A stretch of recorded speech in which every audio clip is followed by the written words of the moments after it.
There are currents within the ocean that even the most seasoned sailor cannot see, yet he feels them subtle pressures beneath the hull, nudging his vessel this way and that, steering his fate without ever revealing their source. In much the same way, there exists a hidden force, quiet, constant, almost maddeningly elusive, that has been with you since the first flicker of your consciousness. The sudden urge to turn left instead of right.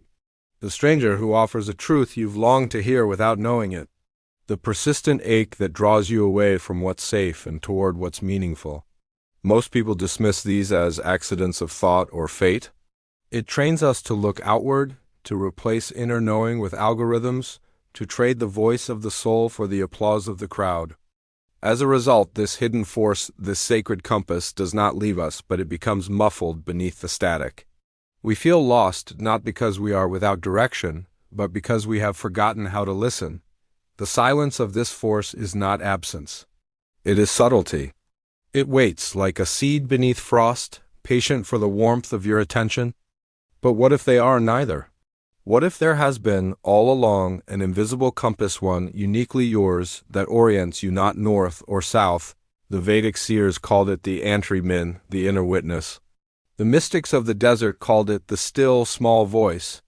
Quantum philosophers might gesture toward non-local consciousness. Even psychology has scratched its surface, naming it the unconscious, the inner child, or the archetypal self. But names are never the thing itself. They are shadows on the cave wall. What matters is not what we call it, but that we come to know its presence, personally, intimately. But toward soul, toward purpose, toward becoming? It is not a voice, though it speaks. It is not a presence, though it shapes every turn of your life. It doesn't call attention to itself. The kind that pulses quietly behind your daily life like a rhythm you forgot you were dancing to. This force, call it intuition, soul guidance, divine architecture, or simply the inner current, is not an abstraction, nor is it an invention of the mystical mind. It is real, and its fingerprints are found not in texts or temples, but in the intricate patterns of your own story. In fact, its power lies precisely in its silence. Even now, you may feel it, a pull, a whisper, a series of patterns that seem like coincidence until they are not. To speak of such a force is to step outside the hardened frameworks of logic and into the realm of inner knowing. From the moment you emerged into the world, a breath inhaled from beyond the veil, you were bound to a rhythm older than memory. A silent guide, written in your bones and whispered through your dreams, began steering you, not with commands but through feeling, timing, alignment. It is this very thing that brought certain people into your life at the exact moment you needed them. That caused a book to fall from a shelf and open to the very page you didn't know would change you, that led you to this moment reading these words. And yet, the modern world is a master of noise. Many traditions speak of it. The Vedic seers called it the antri-min, the inner witness. The mystics of the desert called it the still, small voice. Quantum philosophers might gesture toward non-local consciousness. Even psychology has scratched its surface, naming it the unconscious, the inner child, or the archetypal self. But names are never the thing itself. They are shadows on the cave wall. You cannot command it, only collaborate with it. Let us step into the silent river that has been flowing beneath your life all along and learn how to feel its current again. For once you know how to listen, truly listen, you will discover that you were never wandering. You were always being guided. Just not with noise, but with something far more sacred. Silence that sings.